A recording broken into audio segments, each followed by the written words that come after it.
A steel bar is fixed at both ends. If the bar is heated, it will develop A. Compressive stress, B. Tensile stress, C. Bending stress, and D. None of these. None of the above. JEE MCQ है ये, जो कि इसे SSC JE 2013 में पूछा गया है। SSC JE 2013 का है ये, और ये स्ट्रेंथ ऑफ मटेरियल से है। Strength of material.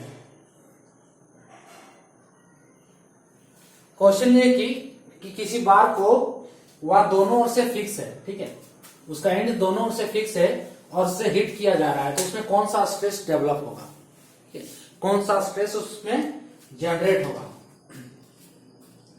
तो एक बार लेते हैं हम, ठीक है, एक बार है, ठीक है, अगर इस बार को हम फिक्स नहीं करते हैं, पहले हम फिक्स नहीं किए हैं, ठीक है, ये बार किसी फ्रिक्शनलेस सरफेस में रखा हुआ है या फिर स्पेस में रखा हुआ है, ठीक है, ये हमारा जो सरफेस है फ्रिक्शनलेस, यानी कि इसमें म्यू इक्वल्स टू 0 है,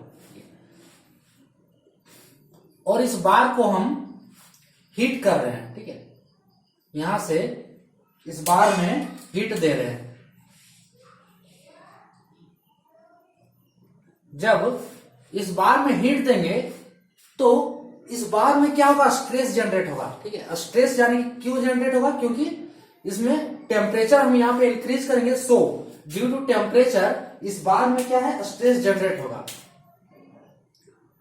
ड्यू टू टेम्परेचर, टेम्परेचर के कारण इस बार में स्ट्रेस जनरेट होगा, और ये बार क्या है, फिक्स नहीं है, यहां पे अभी फिक्स नहीं है, क्वेश्चन में फिक्स पूछा है तो यहाँ पे बार फिक्स नहीं है, सो फिक्स नहीं है तो ये बार में क्या होगा, एक्सटेंशन होगा, ठीक है, यानी कि बार क्या है, एक्सटेंड होके इसका जो ये लेंथ है क्या है, इंक्रीज करेगा, क्रॉस सेक्शन एरिया बढ़ते जाएगा, ठीक है, और इसका क्रॉस सेक्शन एरिया में भी इंक्रीजमेंट हो सकता है।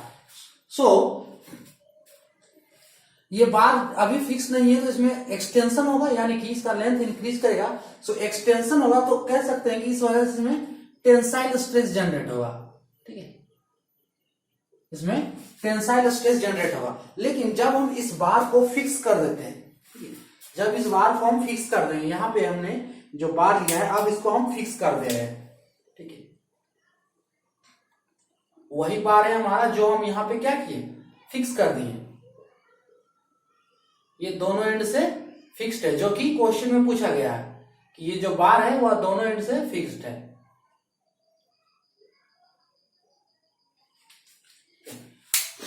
ये बार अब दोनों एंड से फिक्स्ड है।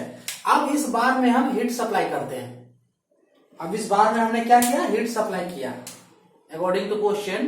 अब इस बार में हम यहां से हीट सप्लाई कर रहे हैं, ठीक है, तो जब इस बार में हम हीट सप्लाई करेंगे तो ये क्या करेगा, यहां पे फिक्स नहीं था तो यहां पे एक्सटेंशन हो रहा था, लेकिन यहां तो फिक्स है, ठीक है, ये बार यहां से फिक्स्ड है, तो जब इसमें हीट सप्लाई करेंगे तो इसमें स्ट्रेस जनरेट होगा, और हीट की वजह से ड्यू टू टेम्परेचर, यानी कि टेम्परेचर की वजह से इस बार में क्या होगा, स्ट्रेस जनरेट होगा, ठीक है, स्ट्रेस जनरेट होगा, और ये बार क्या करेगा, एक्सपेंड करने की कोशिश करेगा, लेकिन जब भी ये एक्सपेंड करने की कोशिश करेगा तो ये बार दोनों से फिक्स्ड है, ठीक है, ये फिक्स्ड है, तो ये जहां जब एक्सटेंड करने की कोशिश करेगा तो ये यहां से फोर्स लगाएगा बार, ठीक है, ड्यू टू टेम्परेचर, यानी कि जब टेम्परेचर को इंक्रीज करेंगे, लेकिन यहां से जो बार फिक्स है तो यहां पे एक रेसिस्टिंग फोर्स जनरेट होगा, ठीक है, यहां पे क्या होगा, रेसिस्टिंग फोर्स जनरेट होगा, और ये बार को क्या करेगा, एक्सपेंड होने से रेसिस्ट करेगा,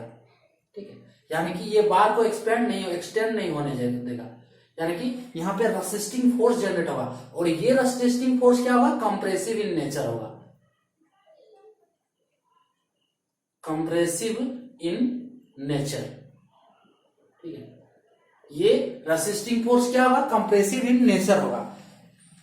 तो इस वजह से जो बार में स्ट्रेस प्रोड्यूस होगा, यहां पे जो स्ट्रेस प्रोड्यूस होगा वो क्या होगा, कंप्रेसिव स्ट्रेस, यहां पे जो स्ट्रेस प्रोड्यूस होगा उसे हम कहेंगे कंप्रेसिव स्ट्रेस, ठीक है, और ये बार में टेम्परेचर की वजह से, दोनों केस में टेम्परेचर की वजह से जो स्ट्रेस प्रोड्यूस होता है वो होता है थर्मल स्ट्रेस, ठीक है, थर्मल स्ट्रेस इक्वल्स टू होता है E अल्फा डेल टी, जहां पे ई है यंग्स मॉडुलस,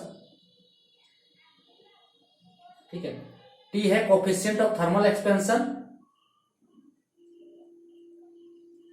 कोफिशिएंट ऑफ, और डेल टी है चेंज इन टेम्परेचर।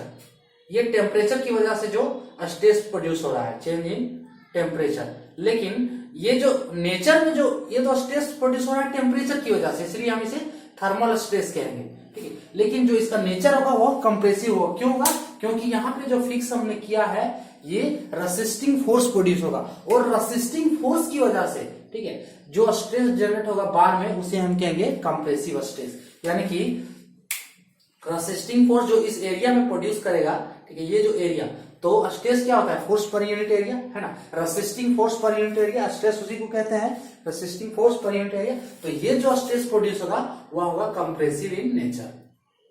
क्या होगा? कंप्रेसिव, क्योंकि यहाँ पे फिक्स है। अगर ये फिक्स नहीं होता तो ये टेंसाइल स्ट्रेस प्रोड्यूस कर रहा था यहाँ से, क्योंकि यहाँ पे एक्सटेंशन होता जा रहा था बार में, ठीक है। तो यहाँ पे तो रेसिस्टिंग फोर्स है, इसमें नहीं है, सो इस वजह से यहाँ पे क्या होगा? कंप्रेसिव स्ट्रेस जनरेट होगा बार में, ठीक है। तो इसका आंसर हो जाएगा ऑप्शन ए।